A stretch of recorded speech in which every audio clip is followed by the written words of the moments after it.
Years ago, I interviewed someone for a marketing role.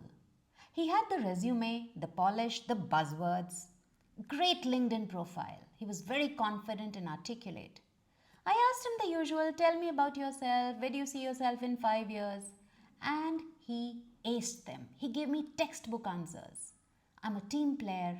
I thrive under pressure. My biggest weakness? Oh, I care too much. I hired him.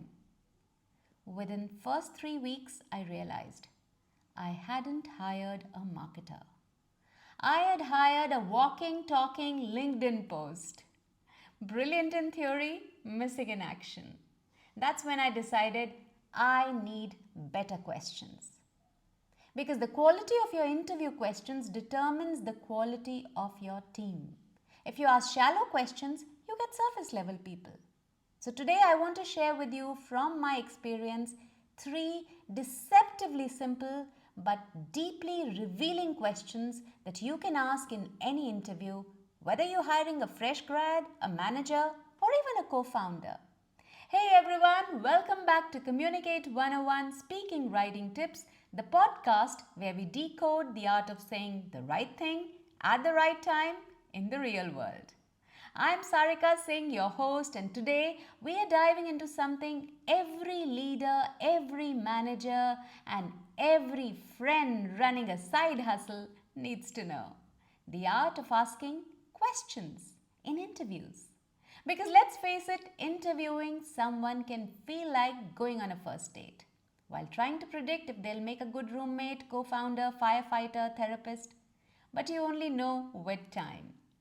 The 3 simple questions that I'll share today from my personal experience will help you cut through the fluff and reveal who someone really is. They're not complicated, but they are powerful. You'll be shocked, they are super powerful. Let's roll. Without beating about the bush, I'll come to straight away question number 1. What is one mistake that you have made and what did you learn from it? Now this one is a character X-ray. Let me ask you something. When someone answers this question, what is the one mistake you've made and what did you learn from it? What do you look for? It's not the mistake. It's how they carry the mistake. Do they blame others when they're talking about that mistake? Do they sugarcoat it? Means taking their own side? Or do they own it? Reflect and show growth. Because every job, every role, every single leadership position comes with moments of failure, many of them. If someone can't admit a mistake, they're either not self-aware or they're not telling you the truth. There are a couple of reasons why this question works. I'm repeating the question, what's the one mistake you've made and what did you learn from it? Anyone can talk about their wins, but this one question tells you, are they self-aware? Can they take responsibility? Do they grow from failure or just cover it up? Let me share an example of a great answer I once heard. So I asked, Rohan, what's the one mistake you've made and what did you learn from it? And this is the reply I got. I once pushed a product launch without enough user testing. I was so focused on meeting the deadline, I missed the early warning signs. It flopped. But I learned to slow down, to ask more questions and bring the users into the process much earlier. There was no drama, there was no ego, there was just clarity and growth. And this did not look like a cooked answer. This did not look like it was coming from any AI. So, green flag. Now compare this to another reply. The other reply, hear me out. I once worked too hard and forgot to take breaks. So now I'm working on being kinder to myself. Now this is not a mistake. That's PR with a yoga filter. It's a red flag. Look for stories that are messy, that are real, that are reflective. Because we are humans and you want to hire a human. Not ChatGPT, right? Not the scripted answers. So remember the first question, what is the one mistake you've made and what did you learn from it? Imagine You're in an interview and you get asked this question. What is your answer going to be? Reflect upon it while we come to the second question in the second leg. So, have you thought what your answer is to question number 1? I'm sure you're still reflecting on it and you're dying to share it with me. My Insta handle is Communicate101. Be sure to tag me in your stories when you answer this question. Time to move on to question number 2. I call this my conflict compass question because disagreements are going to happen all the time. And this particular question shows you the direction in which the candidate you're talking to is going to, what direction he is going to take to handle the disagreement. Conflict isn't a sign of dysfunction. It's a sign that people care. But how someone handles that conflict, that's what tells you volumes. Do they avoid it? Do they explode? Or do they navigate it with grace and data and respect? So the question number 2 is, tell me about a time you disagreed with your boss or a team member. What did you do? I once interviewed a young woman, she was straight out of B school. When I asked her this question, she said, I remember during an internship, my manager wanted to run a discount-heavy campaign. I felt it would dilute the brand. So I spent a weekend putting together quick competitor analysis and I shared it with her. She didn't change the campaign entirely, but she did revise the messaging. And later she thanked me for pushing back. Now that's someone who's not afraid to disagree, who wants to share everything professionally, but does it with homework and humility. There are more than a few reasons why this question matters. You see, conflict is inevitable, like we talked. You have to disagree so many times. What you want to know is, can this person speak up without blowing up? Does he know how to navigate tension? And that too maturely. One of my best hires told me, I told my manager I disagreed with the product launch plan. But with my disagreement, I backed it up with data and I proposed an alternative. I hired her. She saved us 12 lakhs in rework. In the interview, what you really want to know is, can this person disagree without being disagreeable? And if he is disagreeing, is there some substance behind it? Because harmony isn't always about agreeing, it's about knowing how to disagree. While you think about these questions, question number 1 and question number 2, and reflect on what your answer is going to be, suppose you're giving the interview or you're taking the interview, coming up in the next leg is the final question you cannot not ask in an interview. Stay tuned. Now, the last question that I'm going to share with you is a killer question. While it may sound casual, this question tells you so much about the person, the way he's thinking, a lot of things which any other question will not tell you. And this question has 2 parts.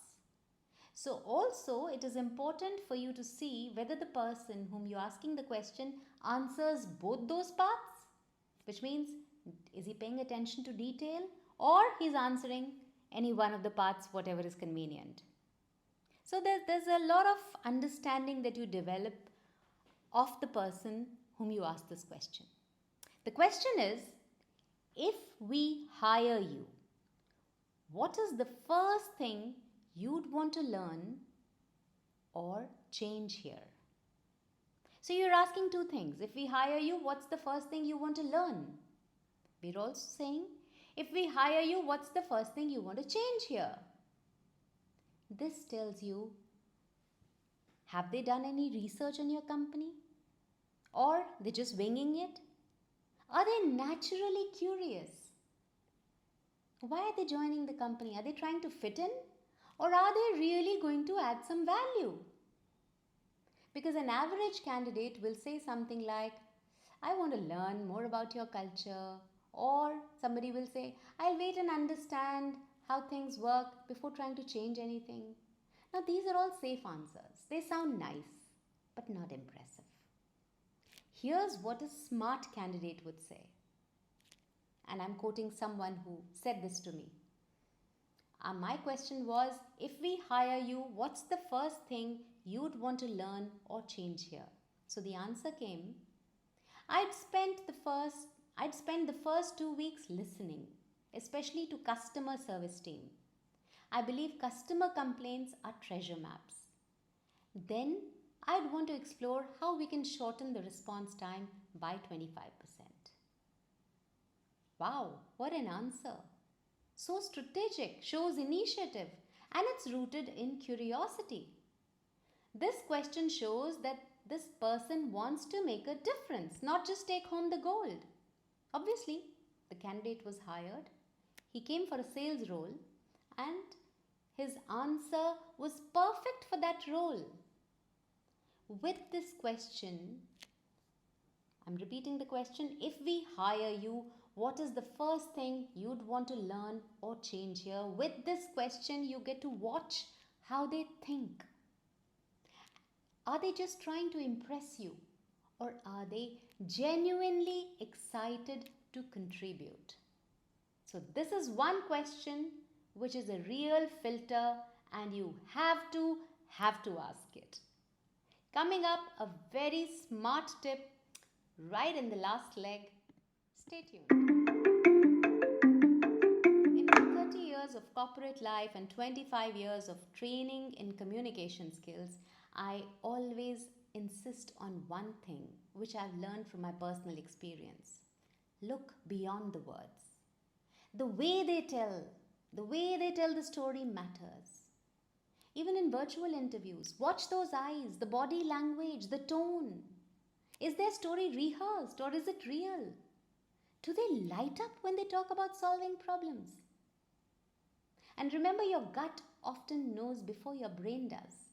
Listen to it. Haven't we all met those kind of people who have those perfect answers? But even then, you don't feel anything with them? That's your gut saying something is off. Because you are not hiring a resume, you're hiring a human. And the right question reveals the real human. When you ask better questions, you hire better people. And when you hire better people, you build teams that work, even when things don't go as per plan. So the next time you're sitting across the table from a candidate, ditch that "what are your strengths" script. Instead, try the questions we've talked about today. That's it for today. If you found this helpful, hit that follow button, and thank you from me. Share it with a hiring manager or a startup founder that you know. And don't forget, your next rock star might already be in your inbox. If you love these strategies, you will definitely love my Insta, which is Communicate 101, because it comes loaded with communication hacks that you can use in everyday life. Remember, all you need to do is just ask the right questions. Until next time, keep it real, keep it clear, and as always, communicate like you mean it. Thank you for listening to this episode of Communicate 101 Speaking Writing Tips with Sarika Singh. If you want to be notified of upcoming episodes, be sure to hit the subscribe button and follow the podcast. I'll be back to share more stories, more life experiences, and more communication tips every Friday. If you want to reach me or connect with me, just put your comments in the comment box below or mail me at info@sarikasingh.in. I know you're going to rate and review this podcast, so a big thank you in advance. Stay tuned and think about what we talked today.